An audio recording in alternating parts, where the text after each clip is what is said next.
Okay, so we have about half an hour for all of this.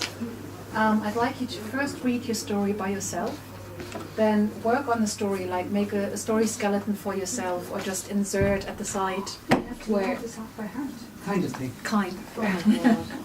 So I don't expect it to be perfect. Of course, I have a day normally to prepare a story. You have less than half an hour, so don't put pressure on yourself that it has to be perfect. But I would really encourage you to put the story aside and tell it to us afterwards. So first you read it, then you work on the story. If you just mark lines, you think, okay, that's where I could put interaction in. If you think about how you could put interaction into it as well. And then after, like, read the story 10 minutes, work on the story for 10 minutes, then you tell the story. We're going to pick partners, and you tell the story to a partner. Okay. So your first time telling it will not be in a big group, but actually face to face with just one person. And then afterwards you listen to your partner telling the story as well. And because they're all small stories, it shouldn't be longer than 5 minutes. So some people manage to make 2 hours out of one page. So you actually can try to keep it brief to 5 minutes. So.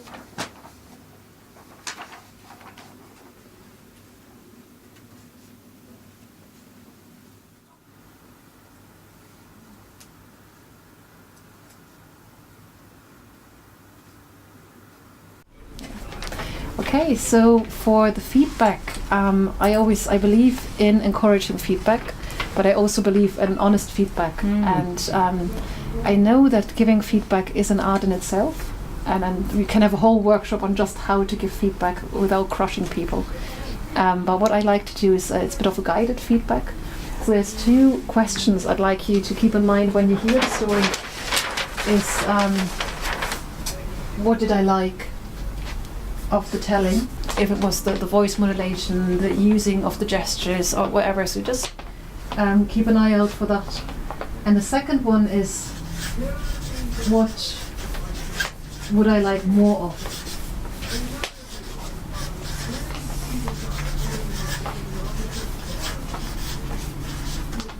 Because often I see when people tell a story for the first time, or for now you it's the second time telling that story, I can see potential in it, and I can see, oh yeah, that she really did it that well, or he did that really well, and I go, but it's not coming again. So if you spot something like that, just tell them, really good voice, but why did you lose it? Why did you not try to go to the whole story, and all that? So if you spot something like that, make a note of that as well, and then we can give that as feedback to the people telling as well. One thing about the voice, tell in your ordinary voice. But if you have characters that in the story that you want to give a special voice to, feel free to do that. Put in any accents you like, anything with the characters, but try to tell the main story in your normal voice. It's going to be much less straining for you and for the listeners as well. Okay, so who wants to go first? Many months later, there was a terrible storm one night. And the wind was howling in the trees, and they were moving, and the windows were rattling, and it was a terrible commotion. But above all of that commotion, she heard very loud barking up in the tower. So she ordered her servants to light all the torches up in the tower and have a look, and she could see this massive dog, and they all ran to the edge of the castle to see what was the dog barking at. What I really liked was your use of voice. Like, you brought us into the story immediately, you dropped your voice at the right time, and then you had this wolf jumping out. I could notice when you did it though that you were holding back. You were prepared to scare us, and then you held back a little bit. And I would just ask you to go full blow on it. Just scare us, and don't hold back. First time. I thought I'd gone a bit hard on that. And kids, even though they're terrified, they love to be scared. You have to measure the kids, of course. If they're too tiny, they might get a fright of their life and not listen to any story any longer. But kids love that. And you could have brought in, like when you had the branches and the commotion going on in the castle, could have brought us all in there to help you with the noise. So what I usually do is I say, okay, let's do this. Or I say, can you help me? Can you help me make the trees? And then kids actually come up with more noises than I could think of. So they have a squeaking in there, then all of a sudden, or the sound of trees all of a sudden. So kids are very imaginative, and it's a lovely way of getting them in and getting the imagination rolling as well. But always make sure that you get back to your story, because they might get too excited about the noises, so you have to grab them again with the story. And what little kids love is the repetition as well. So if you have stories where there is repetition, always bring in the same motions for the same stuff. Always the same running up the stairs, the same noise for the wind. That really helps to tie them into the story as well. So, being an old biddy, curiosity got the better of her, so she went up and she said, "Very sorry for your trouble, dear. Can I just ask, who's in the coffin or who's passed away?" So the lady stops in her tracks, the lady with the dog, and she goes, "My husband. Oh, I'm really sorry for asking, but what happened?" "Well, he got attacked by my dog and looking towards the dog that she's holding, and the dog killed him." "That's awful. And can I ask, who's in the other coffin?" "That would be my mother-in-law." "Oh my gosh, what happened to her?" "But didn't she step in to help the son? The dog also attacked her and killed her too." "Really?" The old lady stopped and thought for a second. "If you don't mind me asking, I know we've never met before, but could I borrow your dog?" No, the hardest thing to tell is a joke, because a It's real joke is dark only humour. it is very Yeah, morbid. there's one story I missed there. I missed a bit of it. That's good. No, and I never know. And now with the story, I didn't notice that you missed a bit. So it's really I never mentioned the part about the 200 ladies also following. in single line. Yes, yeah, yes. yeah, but you got away with it. Yeah. Chance it. So, what did you like about her storytelling? Nothing. There was no sense that it was funny until it went on. You know, there was. And I could tell you were really enjoying the story. You liked it yourself because that was kind of bubbling. It is very important to tell stories that you like. I know now I kind of put the stories on you if you didn't know them, but it's important. If you choose a story, don't tell a story just because it's a Christmas story. Don't tell a story just because, you know, it's Halloween or something. If the story is not for you, don't touch it. You know, go for a story that you really like, because there's nothing worse than a storyteller not enjoying the story he or she is telling. And then that was really well done. I could really see I could see the whole scene. Yes, You know. Yeah. you do picture it, don't you? Yeah. All the black and I all was the picturing women. castle time. Coming out of Betty shop. The punchline is the most tricky part of a story like that. You have to get the punchline right. And even though I do say don't learn a story by heart necessarily, if you have a punchline in the story, please do. That's the part that you really have to get spot on for the story to work. So learning a punchline by heart is actually saving a story. This would be a story I would never tell to kids under 10. Not because of death and gruesome stuff. Kids love that. Even at that age, under 10, they all love, gory stories and blood and guts and everything. But punchlines, kids under 10 usually don't get punchlines. Their humour is very different to our humour. So if there's no bums and toilets and underpants in there, it's not very humorous for them. So they need a different kind of humour, and punchline stories, they just go over their heads. And then you have 30 kids looking back at you. Say, okay, grand, So don't try punchline stories on kids. For older ones, it works, and adults, of course. So when he was on the voyage, he noticed there was a hole in the side of the ark and there was water coming in. So he asked for help, and he said to the elephant, "Can you help?" So the elephant came over and put his trunk on the hole where the water was coming in. But as he did that, the water came up the trunk and the elephant started to cough, and he said, "I can't do this, the water's going up my nose." So then the monkey comes along and went, oh, I can help, I can do it. So the monkey sat down on where the hole was. So he sat down on it. And then he was like, I'm too cold, I don't have enough fur on this part of me here. So then the dog comes along and goes, "Oh, I can help, let me try." So the dog put his nose into the hole, and very quietly for the rest of the journey he kept it there. And then the animals, then when the water had gone down and they found dry land, the animals got off two by two. Yeah. Delivered that story really well. Mm-hmm. And I loved the way when you turned into the elephant and had the water going off the I was nose. scared when I did that with Liz, and she actually just went, "What?" So if once you practice that story more and you can use it for kids, then afterwards Yes. just go into the elephant and have a deep voice and and the kids can actually help you as well. Yeah. And then when you have the monkey coming along, you can get the kids do the monkey noises first, and then you tailor the monkey, and because you have all the different characters and they all have different characteristics. So you have the elephant who's a big and the little excited monkey, and then the very calm, nice, friendly, trustworthy dog putting his nose in and saving everyone. So it actually came through in your storytelling already, so you can just once you learn the story more, can put more into it. Yes, really well done. I think I might start with puppets, because some of you I have to tell with props and the story sack and puppets. Brilliant. And what I would do, maybe if we look at the story sacks, if it's what I would work with, you have a big bag, and in there might be the wolf, Little Red Riding Hood, maybe sometimes there's the hunter in there, or the granny, or sometimes you have these puppets that you can turn over. You have the granny here, you turn it over, there's Little Red Riding Hood, and they turn around and you have the wolf there, all in one puppet.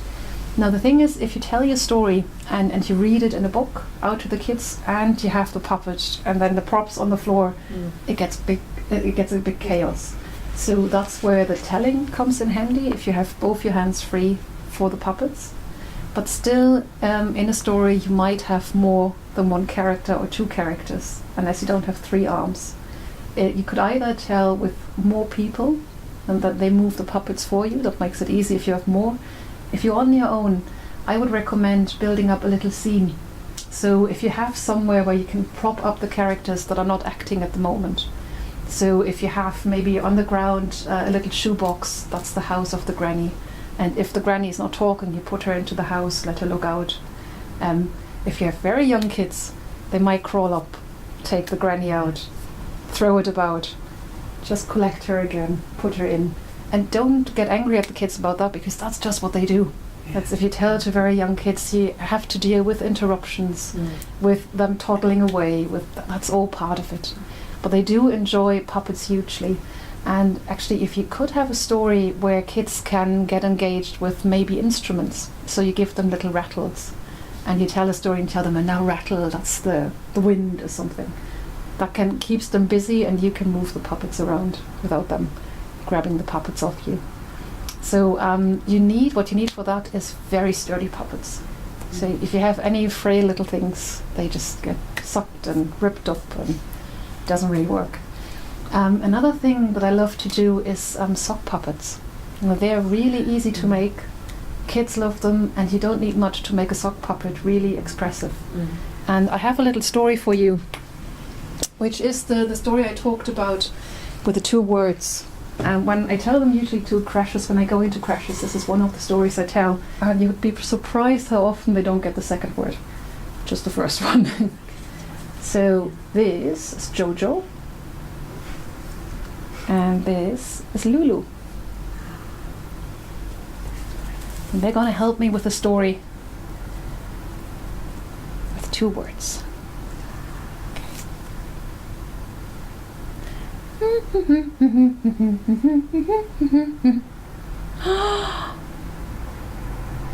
Banana. Banana. Banana, banana, banana, banana, banana. Banana.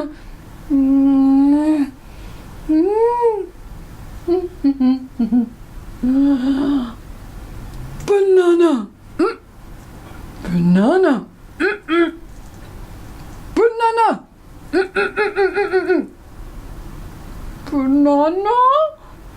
Banana. Banana, banana, banana, banana, banana. Please. Please.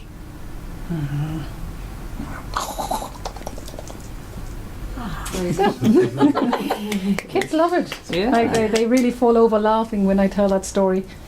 And what were the two words? Banana, please. Yeah, they get banana, they don't often get the please. Yeah. And one thing he always told me is to point the eyes towards the audience. Right. What you often do with a sock puppet or with a puppet itself is that you go like this and they talk and the eyes are gone.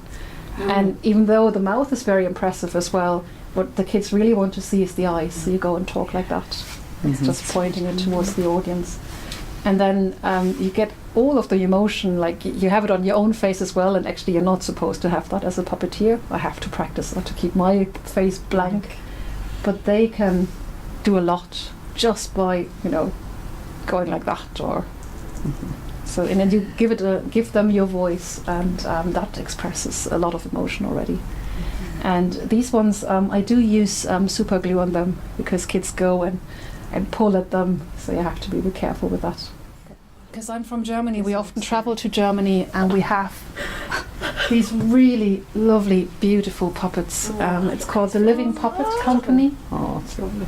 And this is one, like we have a zoo at home. This is one. Carty. Ah, yeah. Oh, he's Oh, fantastic. he's lovely. Or is it a she? And what we always do is we give each of our puppets a character. So Carty is incredibly shy. So she's hiding. I say, Carty, come out. Carty, we want to see you.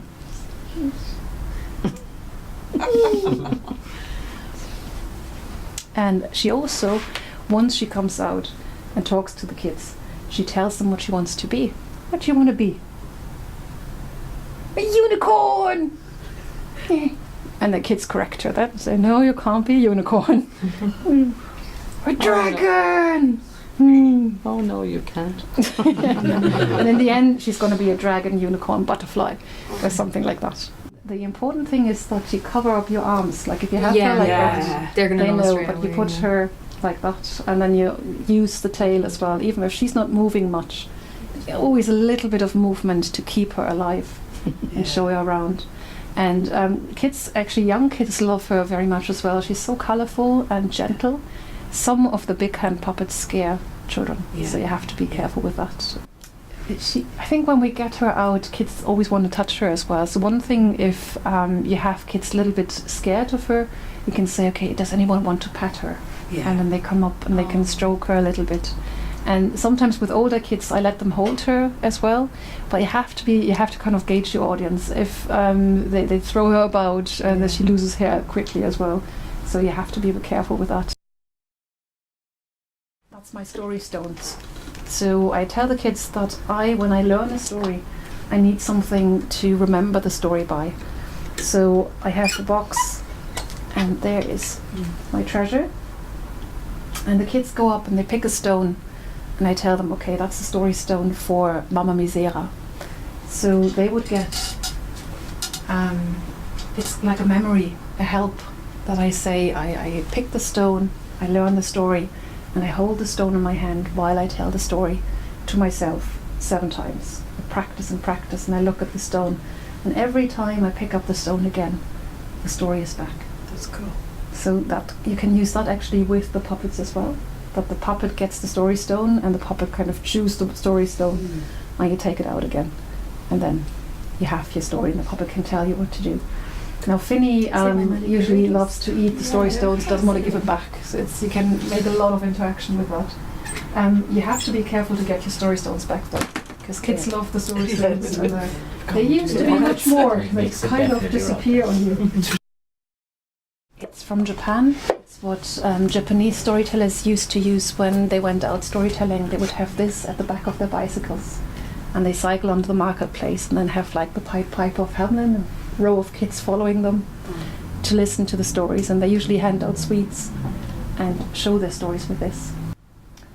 Once upon a time, in China, there lived 1, 2, 3, 4 blind mice. Now the 4 blind mice lived in a big cave, and every day one of them had to go out to find food.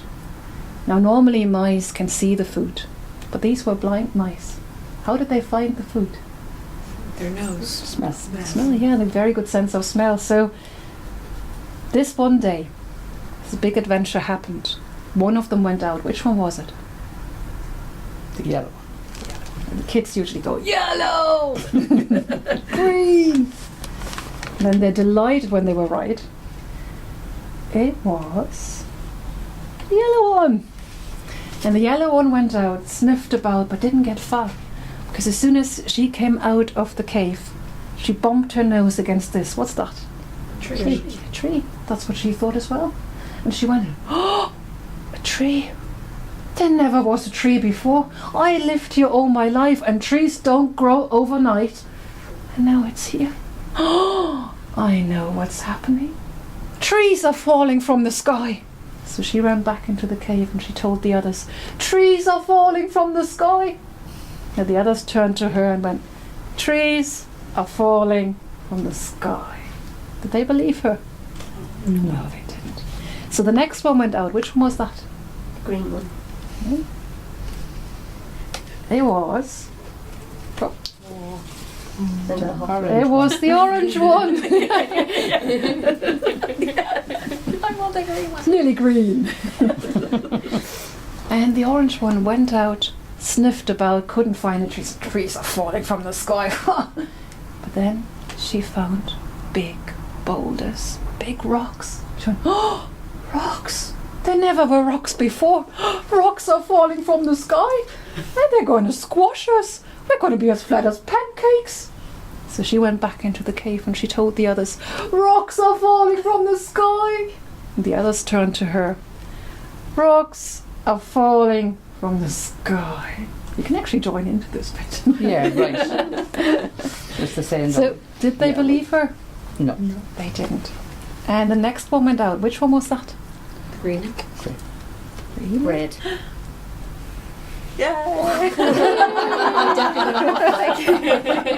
Sometimes kids stick with one colour throughout the whole story until it turns up. Now the little green one went out, sniffing about.